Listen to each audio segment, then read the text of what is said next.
প্রিয় দর্শক, geography house মাস্টারের পক্ষ থেকে সকলকে শুভেচ্ছা জানাই।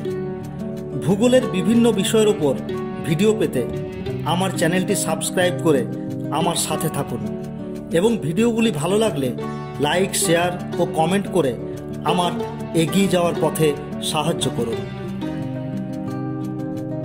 আমি সৌম্যরূপ এবং আপনাদেরকে আমি স্বাগত জানাই জিওগ্রাফি হাউস মাস্টারে। আজকে আমরা শিল্প ও স্থানিকতা তত্ত্বের সেকেন্ড পার্ট আলোচনা করব, অর্থাৎ অবিশুদ্ধ কাঁচামাল সম্বন্ধে আমরা আলোচনা করব। অর্থাৎ অবিশুদ্ধ কাঁচামাল ভিত্তিক তোমার কোনো ইন্ডাস্ট্রি যখন আমরা স্থাপন করব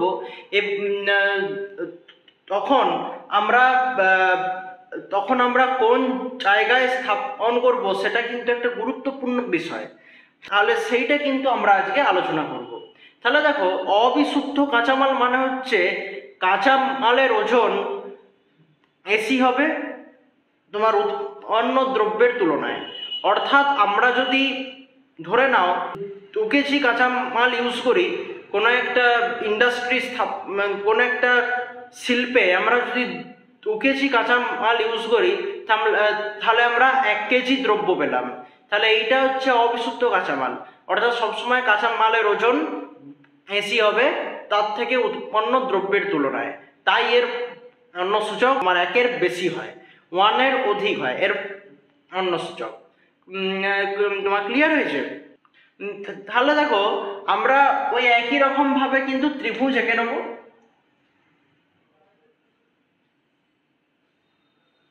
আমরা একই রকম ভাবে ত্রিভুজ এঁকে নেবো। আর এইটা হচ্ছে R1, এইটা R2, এটা হচ্ছে M।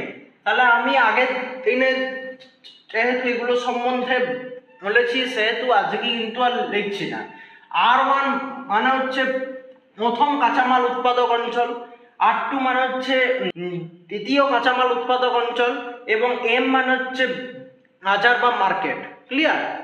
তাহলে দেখো, আমরা এই যে দুটো কাঁচামাল উৎপাদক অঞ্চল থেকে কিন্তু সম পরিমাণ অর্থাৎ সম ওজনের কিন্তু কাঁচামাল ইউজ করব। ধরে নাও কাঁচামালের ওজন, তাহলে পরিষ্কার হবে, ক্লিয়ার হবে। কাঁচামালের ওজন হচ্ছে আমি 5 টন, আর অন্য দ্রব্যের ওজন আমি ধরছি হচ্ছে কম হবে, অর্থাৎ 2 টন ধরে নিচ্ছি, সাপোজ 2 টন। তাহলে দেখো, আমরা এবার হিসাব করবো আমরা কোন জায়গায় স্থাপন করব। আমি যদি R1-এ স্থাপন করি, আমি যদি R1 স্থানে আমি যদি আমার কারখানাটা স্থাপন করি, তাহলে আমরা কোথায়, তাহলে আমাদের পরিবহন খরচ কত পড়বে? তাহলে R2 থেকে আমাকে 5 টন কাঁচামাল আনতে হবে। তাহলে এইগুলো হচ্ছে সব 100 মিটার করে এর ডিস্টেন্স। আর আমি ধরে নিচ্ছি প্রতি মিটারে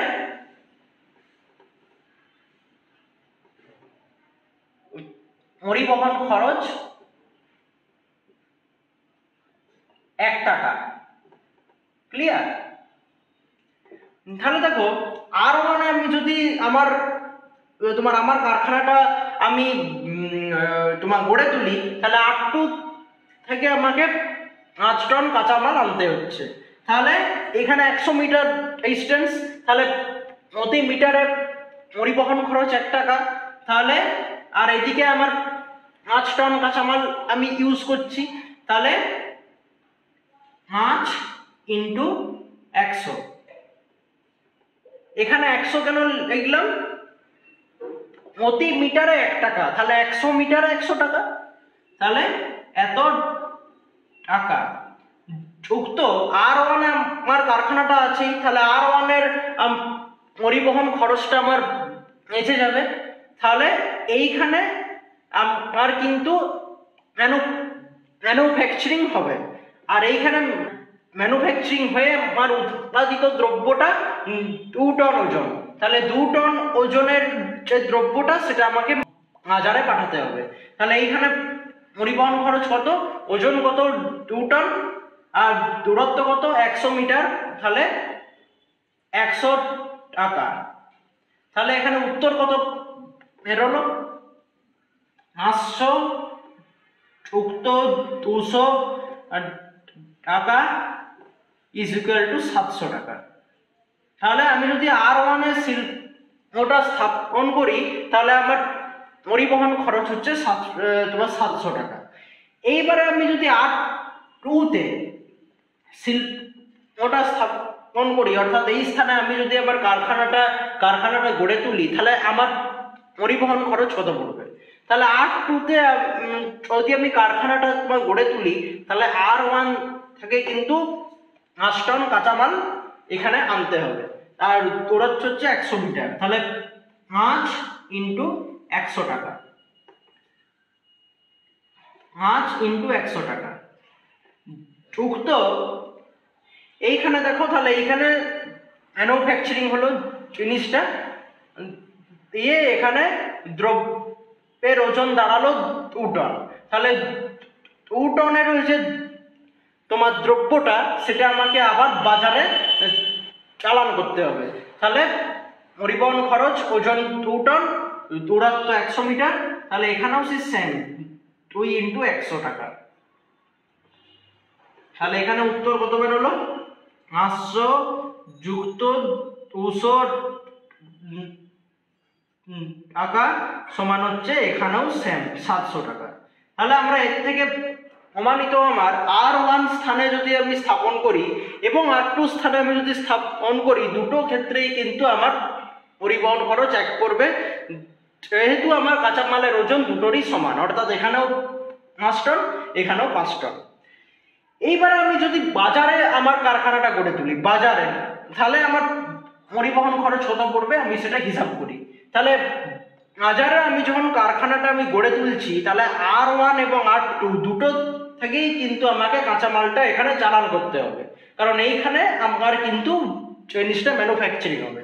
তাহলে R1 এ 5 টন, দূরত্ব 100 মিটার, কাঁচামালের ওজন যে 5 টন, 5 × 100 টাকা যুক্ত R2-তেও কিন্তু কাঁচামালের ওজন 5 টন আর এখানেও দূরত্ব 100 মিটার, সেহেতু এখানেও হবে 5 × 100 টাকা সমান সমান হচ্ছে 500 যুক্ত 500 টাকা সমান হচ্ছে 1000 টাকা। তাহলে আমরা দেখছি হচ্ছে আমি যদি বাজারে কারখানাটা আমি যদি আমার বাজারে তোমার ইন্ডাস্ট্রিটা গড়ে তুলি তাহলে কিন্তু আমার পরিবহন খরচটা বেশি পড়বে 1000 টাকা। আর এখানে যদি আমরা দুটি কাঁচামাল উৎপাদক অঞ্চলের মধ্যে যে কোনো একটিতে গড়ে তুলি তাহলে আমার সমান পড়ছে 700 টাকা 700 টাকা। অতএব এর থেকে কি প্রমাণিত হয়? অতএব এর থেকে প্রমাণিত তোমার হয় হচ্ছে অবিশুদ্ধ কাঁচামাল। এটা হচ্ছে আমরা অবিশুদ্ধ কাঁচামাল সম্বন্ধে আলোচনা করছি। অবিশুদ্ধ কাঁচামাল, তাহলে এর থেকে প্রমাণ হয় যে অবিশুদ্ধ কাঁচামাল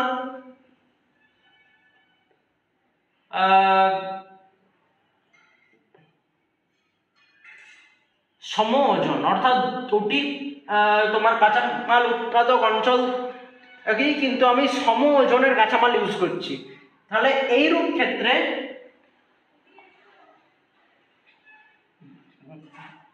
ভিত্তিক শিল্পের ক্ষেত্রে আমরা যে কোনো একটি কাঁচামাল উৎপাদক অঞ্চলে শিল্পটা স্থাপন করতে পারি। তাহলে এই গেল আমাদের অবিশুদ্ধ কাঁচামাল সম ওজন। আমরা পরের ভিডিওতে আলোচনা করব অসম ওজন, অর্থাৎ একটা কাঁচামাল উৎপাদক অঞ্চলে আমরা বেশি ওজনের কাঁচামাল ইউজ করবো আর একটাতে কম। তাহলে সেক্ষেত্রে আমরা কোথায় ইন্ডাস্ট্রিটা গড়ে তুলবো, তাহলে সেইটা আমরা পরবর্তী ভিডিওতে আলোচনা করব। তাহলে আজকের ভিডিও এ পর্যন্তই, দেখা হবে আবার পরবর্তী ভিডিওয়ে। নমস্কার।